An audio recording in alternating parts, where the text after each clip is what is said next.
sa iyo kaysa kasama ko sa hirap at ginhawa sa mundo. Pagsubok ng tadhana, ikaw gustong kasama. Mula sa'yo ang aking saya.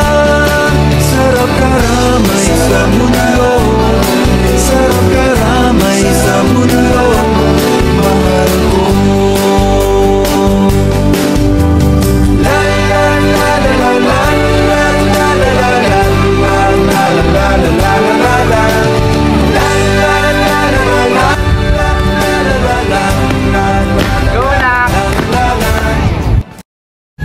Mahal, mamaya na yan. Sumali ka muna rito. Hindi pwedeng ipagpaliban to. Trabaho to. Sige na. Teka lang.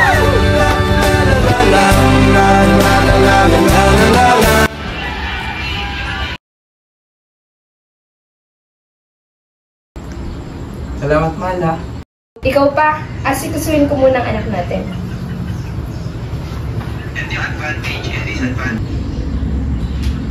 Ano kaya, Are? Lagi kong nakikita. Masubukan kaya, baka yayaman ako. Ate!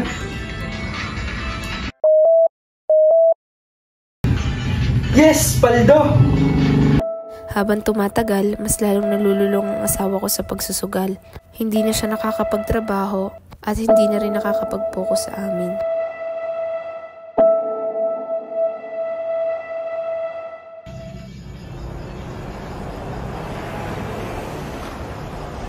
Ay, pre, ikaw na.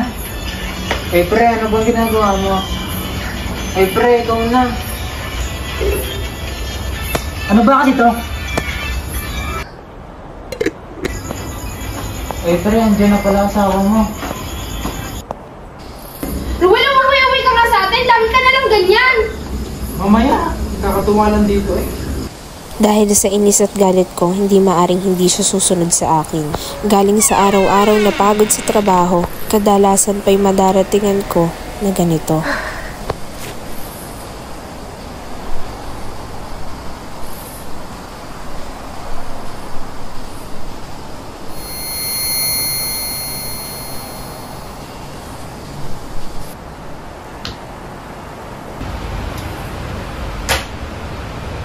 Ruel! Walang ulam! Walang sinaing! Nakakain na ba ang anak mo?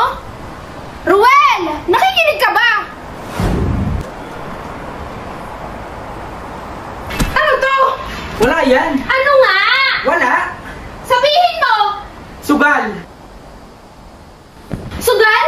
Kailan ka ba nagaganito? Matagal na! Matagal na? Kaya ba tayo nagigipit? Oo! Dahil dito? Aba teka, ito ba ang dahilan kung bakit nauubos ang ipon natin? Saan pupunta? Teka! Ruel, ano to? Walang kalaman-laman! Mahal, sorry. Promise mamaya babawi ako. Baka mababawi ko pa. Ewan ko sa'yo! Tama na ang sugal, Ruel! Ma! Pa! Ano pong nangyayari? Ano pong problema? Anak, wala. Ma! Pa! Ito nga po pala kailangan kong bayadan sa school. Sabi po ni teacher, hindi daw po ako makaka-exam kapag wala yan. At saka, malaki na din po ang balance ko sa school. Baka madrap ako. Gawan mo ng paraan yan. Nak, doon ka lang muna sa kwarto mo. Gagawa ng paraan ni Papa to. Mag-uusap lang kami ni Mama mo.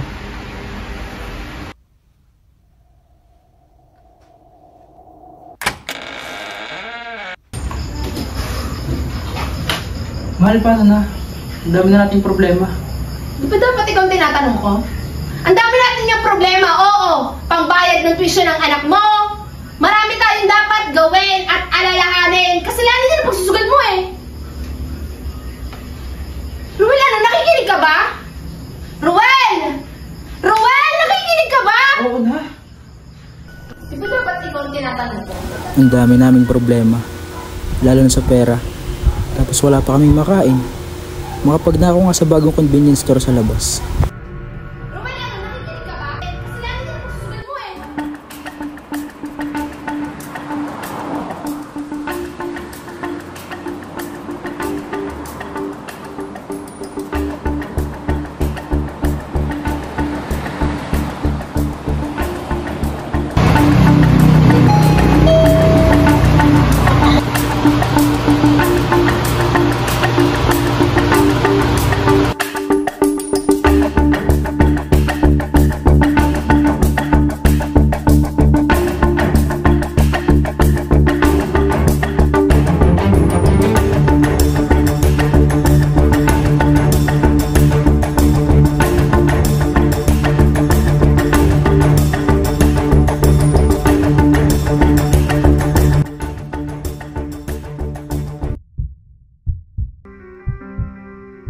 Panginoong Hesus, bilang isang pamilya, lumalapit kami sa iyo upang humingi ng gabay at karunungan.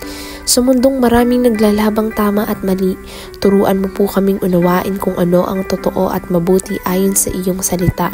Naway maging malinaw sa aming puso na ang kabutihan ay nanggagaling sa iyo at ang tunay na tama ay kung ano ang naaayon sa iyong salita. Ilayo mo po kami sa anumang tukso, lalo na sa paggawa ng masama. Naway manahan sa amin ang katapatan, kabutihan at takot sa iyo. Amen.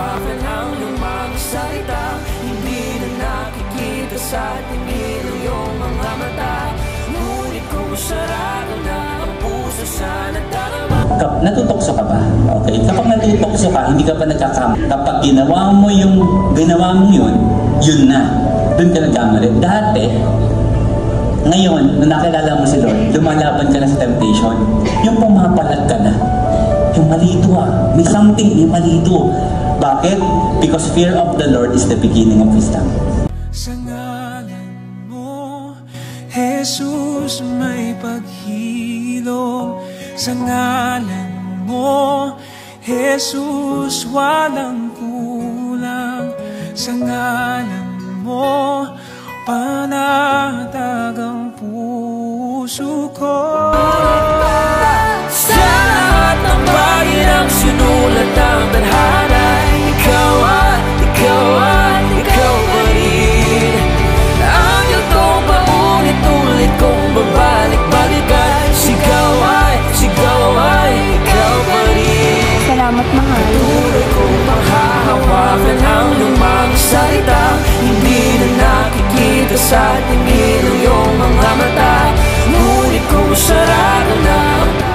Salamat, Panginoon. Ikaw ang tamang desisyon. Tama, pwede ba?